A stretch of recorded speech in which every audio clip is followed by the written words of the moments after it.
And now for a message from our sponsor, Alibaba. We're going to hear from Michael Evans, president of Alibaba Group. He's in conversation with journalist Kathleen Koch. Over to you, Kathleen.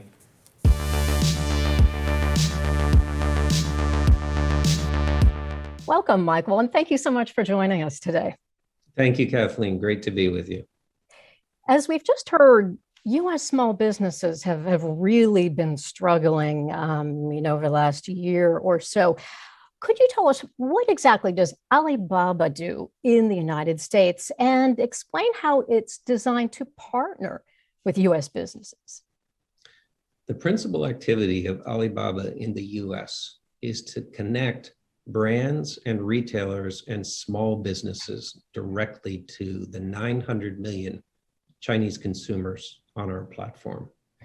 This is a very big business opportunity, and to set that in context, last year we sold 54 billion US dollars of American products from brands and retailers and SMEs to the Chinese consumer.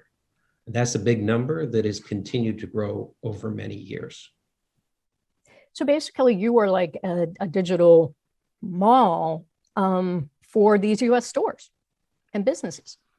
Yes, I think a key part of being able to sell a product made in the United States to a Chinese consumer is to facilitate the process of moving that product from one market to another through digital, a series of digital steps, including payments and logistics and marketing. And those are the types of activities that we're helping big and small businesses with in the U.S. And I'm sure that can be daunting when you're talking about, working with China. I'll bet that many small and medium-sized businesses here in the past felt like it was just too tough. They are fine with just focusing on the U.S. market. They didn't need to go digital. How has Alibaba helped them, change that mindset? And I'm wondering, if the pandemic in a way helped make that case for you.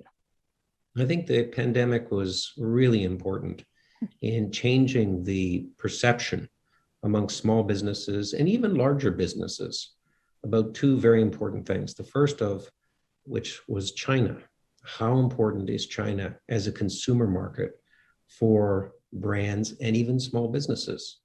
And I think pre-pandemic, people saw China as an opportunity and maybe something that they would approach in the future. But post-pandemic or during the pandemic, China became one of the most important growth markets for brands and small businesses. And we saw more brands and more small businesses coming onto our platform during the pandemic than we've seen in any prior period. The pandemic highlighted the importance of digitalization. And what that meant was that many businesses that didn't have a digital strategy, they failed. And digitization in many cases became the difference between being able to stay alive or going out of business. Those who accelerated their digital platforms and their digital technologies in their business actually found that it allowed them to increase their sales because they were online, but also to connect digitally to other markets that represented growth opportunities around the world. And I think that this is something that sort of post-pandemic, I know we're not quite post-pandemic, but post-pandemic, we would expect this digitalization to continue. Talk to me about the pent-up demand in China for international goods, specifically from the United States, because you have this growing middle class that's used to traveling, and now they're not. What kind of an opportunity does that present to U.S. businesses? Well, the China middle class has been growing for the last 15 to 20 years, and the size of that middle class today is larger than the entire U.S. population.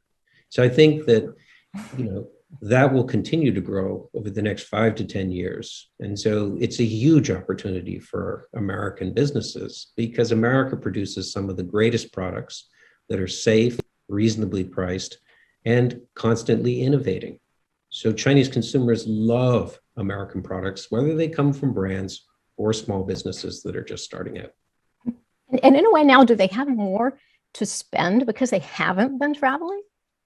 Well, it's not that they have more to spend, it's that they have to spend it differently because typically they would have spent money as they traveled around the world buying products in the local market. But now, given that travel is quite restricted, they're buying almost everything online. So online sales in China this year will be more than 50% of total retail sales. And anything that would have been purchased while traveling abroad is now being purchased through our platforms in China. Let's talk now about Double 11. And I'd like you to explain it a little bit because it's the world's largest shopping day, but I think most Americans aren't really familiar with it. Tell us how it works. And I know US businesses last year made $5 billion or sold $5 billion worth of US goods on that day. What are your plans for this year? Do you think you'll break that record? Well, we don't talk too much about what we're going to do in terms of breaking records for the next year. The Double 11 was an event that was created by our CEO 11 years ago. And in that first year, we sold very little product. I think about $38 million. So it has grown over time. And the way we've grown it is to include more Chinese brands, but also international brands. So last year, we had 800 million consumers participating, 250,000 brands. And for the first time, we introduced something for the US called Pitch Fest, US Pitch Fest. And US Pitch Fest is designed to introduce very small businesses that wouldn't otherwise have the opportunity to directly approach the Chinese market. And what we do is we work with them and we help position them so that the Chinese consumers, as part of 1111, can see their brand and decide how well they should do in terms of sales. So this was enormously popular last year, and we'll keep doing that this year as well. Michael, if a US small business person is watching our discussion right now, what advice would you give them about entering a new market like China? Where should they start? They should get started right away. And the first thing they should do is come and talk to us and find out whether their product would actually be an interesting product for Chinese consumers. We have a treasure trove of information that can help small businesses in particular decide whether their business and their products or their innovations would be interesting to the Chinese consumer. Once we know whether that's going to be the case, then we can test those products very carefully in the market to see whether there's real consumer interest. And if there is, then we can take the next step, which is to put them on one of our platforms. Michael, thank you so much for joining us today. And thanks for sponsoring today's event.